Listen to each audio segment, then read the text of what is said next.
Hello guys, আসসালামু আলাইকুম। So আজকে আমরা যাব বনানী কবরস্থানে। আহ, এখন সকাল সকাল উঠে গেছি, উঠে রওনা দিয়ে দিলাম। এখন আমি এই আমাদের বাসার ছাদের উপরে আছি। সো এখন এখান থেকে ডাইরেক্ট বনানী কবরস্থানে যাব এবং নায়ক রাজ্জাক থেকে শুরু করে বড় বড় যত সেলিব্রিটি আছে সবার কবর কিন্তু ওখানে আছে বনানীতে। সো আজকে আপনাদেরকে নিয়ে বনানী কবরস্থানে গিয়ে সবগুলো কবরস্থান দেখব এবং আপনাদেরকেও দেখাবো। এবং বাংলাদেশের ভিতরে যত শিল্পপতি বড় বড় কোটিপতিরা ব্যবসায়ীরা আছে তাদের কবর কিন্তু বনানী কবরস্থান।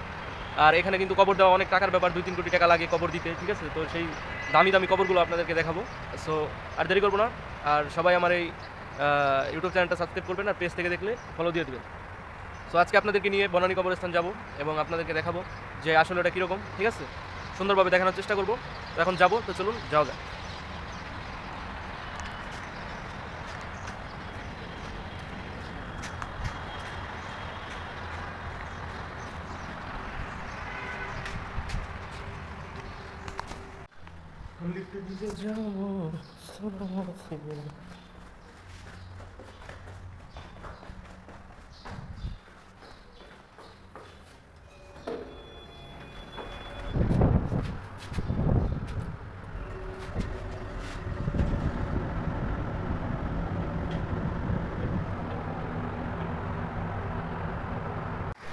তো সকালবেলা এখন এই যে যাচ্ছি একদম ভোরে ছাদের উপর থেকে।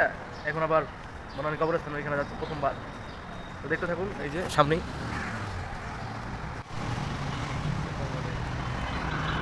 গেটের কাছাকাছি, ঠিক আছে? এখন একটু পরে ঢুকবো, চলো ওই যে সামনে গেট।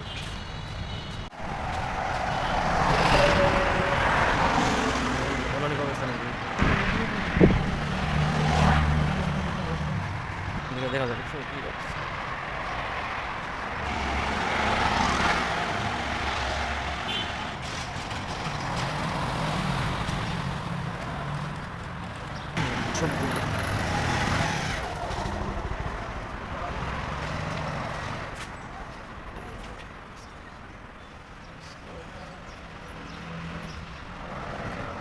এটাই হলো বনানী কবরস্থান, দেখছো?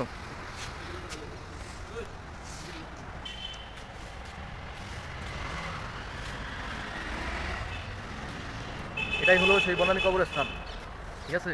দেখার ইচ্ছা ছিল, আসলাম। দেখেন কি সুন্দর, কি সুন্দরভাবে সাজাইছে। বাবা রে বাবা, সব কোটিপতিদের কবর সব।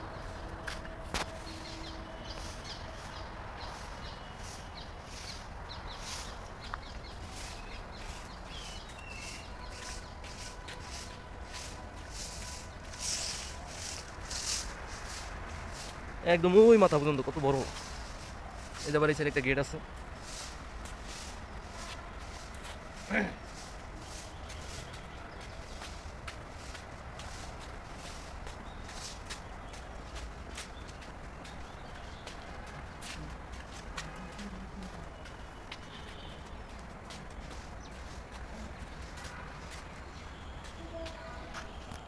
দেখেন কত সুন্দরভাবে সাজানো কবরস্থানটা, কত মানে মনে হচ্ছে বাইরের কোনো দেশে আছে, ঠিক আছে? বাংলাদেশে যে একটা ধনী দেশ, দেখছেন কবরগুলো দেখলেই বুঝাবে। দেখেন কি অবস্থা।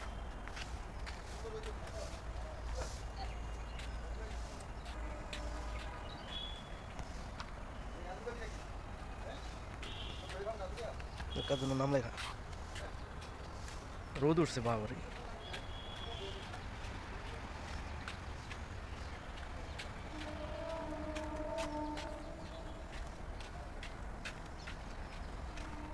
এইগুলা সব হচ্ছে দামি দামি কবর, ঠিক আছে? এখানে কয়েক কোটি টাকা লাগে এই কবরগুলা ই করতে।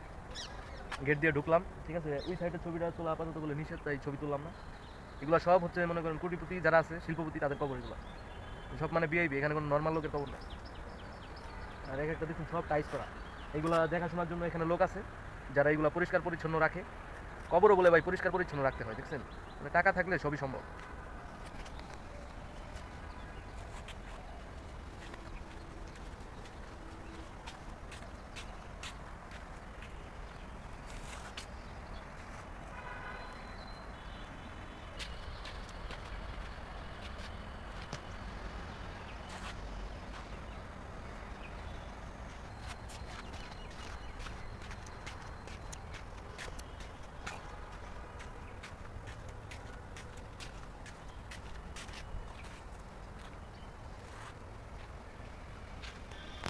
ভাইরে ভাই চতুর্দিকে এটা হলো অর্ধেক সাইড, আবার ওই যে ইয়াটা দেখা যায় ওটার ওই পারে মনে করেন যে উঁচু যে জায়গাটা, ওটার ওই পারে আবার এরকম সেম বড় জায়গা, ওটাও এরকম কবরস্থান, ওটাও এই বনানী কবরস্থানই, ওটা হলো অর্ধেক, এটা হলো অর্ধেক।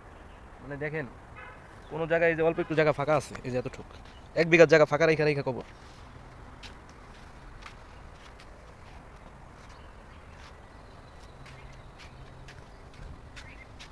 সব কবরগুলো টাইস করা।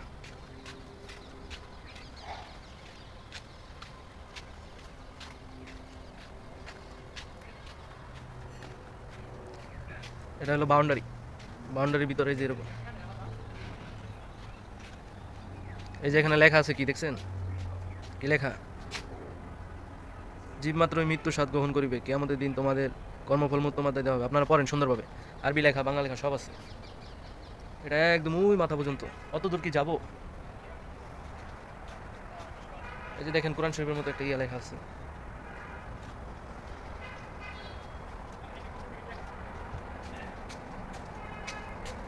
এটার ভিতরে আবার ফুল গাছ লাগানো।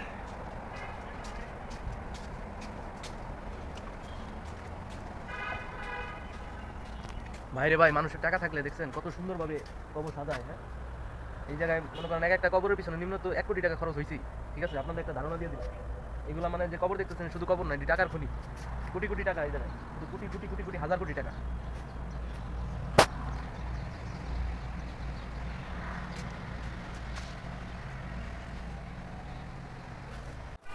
সো গাইজ দেখতেই পাচ্ছেন আমার পিছনে কবর আর কবর। সো একটা কথাই ভাবি, এই দুনিয়া মনে করেন 2 দিনের দুনিয়া, ঠিক আছে, তারপরেও আমরা যে দুনিয়া নিয়ে এত ব্যস্ত, এই কবরগুলো দেখলেই বোঝা যায়। দেখেন এই কবরস্থানে আপনারা বেশি বেশি আসবেন, তাহলে দুনিয়ার কথা স্মরণ হবে যে আজ মরলে কাল 2-3। দেখছেন সবাই কিন্তু অনেক বড় বড় লোক ছিল, অনেক কোটি কোটি টাকার মালিক ছিল, তারপরেও তাদের শেষ ঠিকানা কিন্তু এই যে এই মাটির নিচে। ঠিক আছে, এই মাটির নিচটা হলো মেইন। তো সবাই আপনারা যারা ভিডিওটা দেখছেন, মৃত্যুর কথা বেশি বেশি স্মরণ করবেন এবং আপনারা কবরস্থানে আসবেন। কবরস্থানে আসলে বুঝতে পারবেন যে দুনিয়াটা 2 দিনের এবং একদিন সবাইকে চলে যেতে হবে। তো আপনারা সেইভাবে দুনিয়ার ভিতরে কাউকে ঠকাবেন না, কারো হক মেরে খাবেন না। আর যদি আপনার বুঝতে কষ্ট হয় তাহলে একবার কবরস্থানে আসেন ভাই। কবরস্থানে আসলে আপনারা বুঝতে পারবেন, ফিল করতে পারবেন যে আজ মরলে কাল 2 দিন। দেখেন কত দামি দামি কোটি কোটি টাকার কবর, তারপরেও কিন্তু তারা মারা গেছে, তাদের শেষ ঠিকানা এই কবরস্থান। কত সুন্দরভাবে টাইস করে সাজানো, কিন্তু আল্লাহ না করুক জানি না কার কবরে আযাব হচ্ছে। শুধু এই টাইস দেখে সুন্দর মনে করলে হবে না, এই টাইসের পিছনে যে কার কি হচ্ছে আল্লাহই ভালো জানে। সো গাইস, আমার বনানী কবরস্থান দেখার খুব ইচ্ছা ছিল। পুরোটা, এটা তো অনেক বড় এরিয়া, হ্যাঁ, পুরোটা তো মনে হয় দেখাতে পারবো না, যতদূর দেখালাম আর কি। দেখি আপনাদেরকে আরেকটু সুন্দরভাবে ওদিক দিয়ে দেখাতে পারি কিনা। ঠিক আছে, যারা বনানী কবরস্থান আসেন নাই তারা ভিডিওটা দেখছেন হয়তোবা। ঠিক আছে, দেখতে থাকুন।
সো গাইস, এখানে একটু বসলাম, বসে ভাবতেছি যে দেখেন কবরস্থানে আপনারা বেশি বেশি আসবেন, তাহলে মৃত্যুর কথাটা স্মরণ হবে। আজ মরলে কাল 2 দিন। এই যে এখানে যাদের কবর দেখতেছেন সবাই কিন্তু ভাই শিল্পপতি, বড় বড় লোক ছিল, অনেক টাকাওয়ালা লোক ছিল, কিন্তু তাদের শেষ ঠিকানা, সবার শেষ ঠিকানা কিন্তু এই কবর ভাই। তো কবরস্থানে আপনারা বেশি বেশি আসবেন, তাহলে মৃত্যুর কথা স্মরণ হবে। এই মানুষের সাথে অন্যায় করে, টাকা আত্মসাৎ করে, মানুষের জমি দখল করে, চাঁদাবাজি করে, টাকা কামিয়ে শেষ পর্যন্ত কিন্তু এই কবরেই আসতে হবে ভাই। যারা আমরা এইসব কাজ করি, এই ভিডিওটা যারা দেখছেন তারা আজ থেকে এইসব ছেড়ে দেন, কারণ ভাই আজ মরলে কাল 2 দিন, ঠিক এইভাবে করে থাকতে হবে। হ্যাঁ, যতই দেখেন উপরে সুন্দর টাইস করা, কিন্তু আল্লাহ না করুক ভিতরে কি হচ্ছে কেউ জানি না আমরা ভাই। অতএব আপনারা যে যেখান থেকে ভিডিওটা দেখছেন মৃত্যুর কথা স্মরণ করুন ভাই, আজ মরলে কাল 2 দিন। এই কবরস্থানে আপনারা বেশি বেশি আসবেন, তাহলে মৃত্যুর কথা স্মরণ হবে।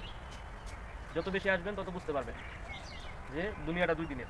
এনাদের কিন্তু ভাই অনেক টাকা ছিল, কিন্তু বাঁচতে পারে নাই। টাকা দিয়ে তো আর মৃত্যু সময় ঘনিয়ে আসলে আজরাইল যখন চলে আসবে তখন টাকায় কিন্তু ভাই কাজ হবে না। সো আমার অনেক ইচ্ছা ছিল বনানী কবরস্থানটা দেখার, তো আমি এই জন্যই আসছি এবং আপনাদেরকেও দেখালাম। যদি ঢাকা শহরের আরও এরকম কবরস্থান দেখতে চান তাহলে অবশ্যই কমেন্ট করুন এবং আমার চ্যানেলটা সাবস্ক্রাইব করুন।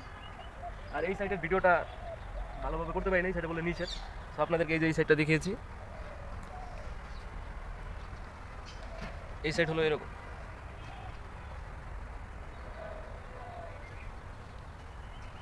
সো গাইস, আপনারা সবাই ভালো থাকবেন, সুস্থ থাকবেন এবং আমার ইউটিউব চ্যানেলের সাথেই থাকবেন। এরকম যদি আরও নতুন নতুন ভিডিও দেখতে চান অবশ্যই কমেন্ট করবেন, বেশি বেশি কমেন্ট করবেন।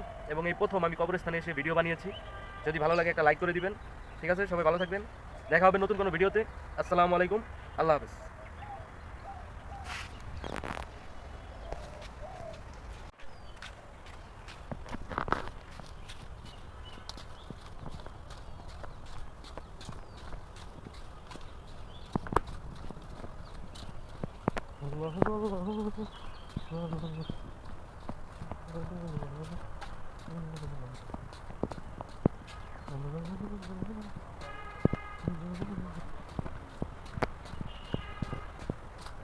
ভিডিও করতেছেন?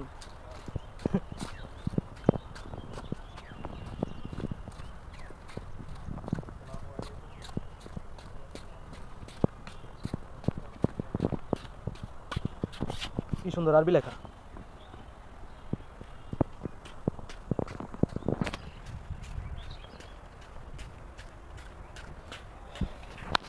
সো গাইজ, আজকের ভিডিওটা ছিল এই পর্যন্তই। সো এখন চলে যাব।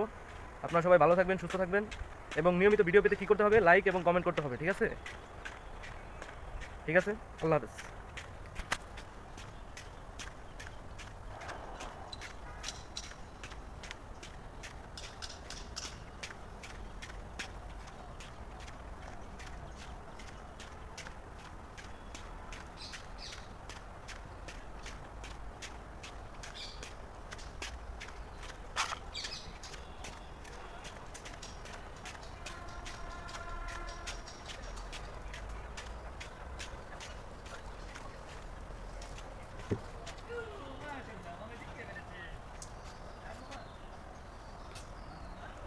হ্যাঁ গাইজ, সো একটা কথা মনে পড়লো, যেটা হলো আপনারা যারা বনানী কবরস্থান দেখতে চান তারা কাকলি বাজার নেমে, বনানী কাকলি নেমে এখান থেকে সোজা একটু হাঁটলেই 5 মিনিট, তাহলে কিন্তু এই বনানী কবরস্থানে চলে আসতে পারবেন।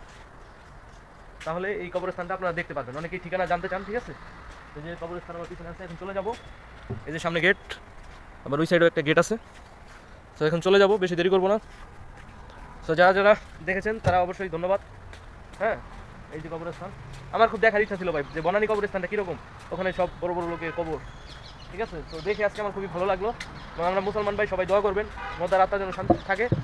ঠিক আছে, সবাই সুস্থ থাকবেন, ভালো থাকবেন এবং এই কবরস্থান থেকে বিদায় নিচ্ছি। আমি তামিম খান ছিলাম আপনাদের সাথে, এতক্ষণ দেখালাম বনানী কবরস্থান। ঠিক আছে, টাটা।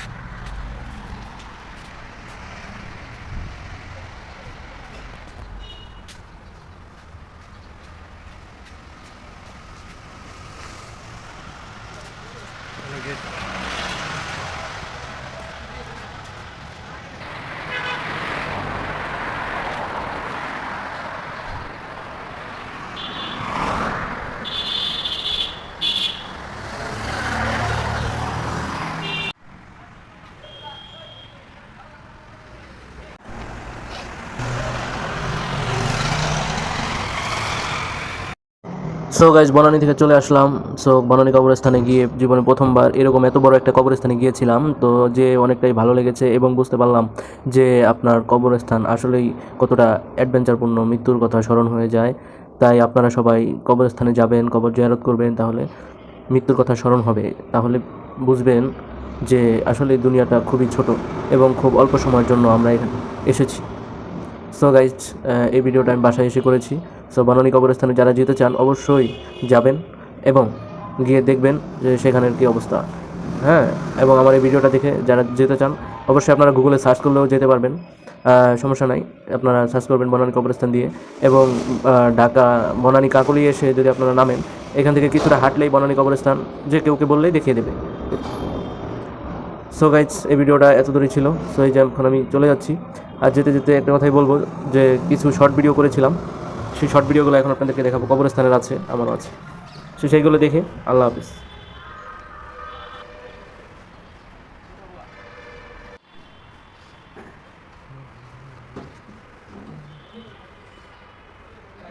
বুঝা নাই তুমি এদিকে আইবা না।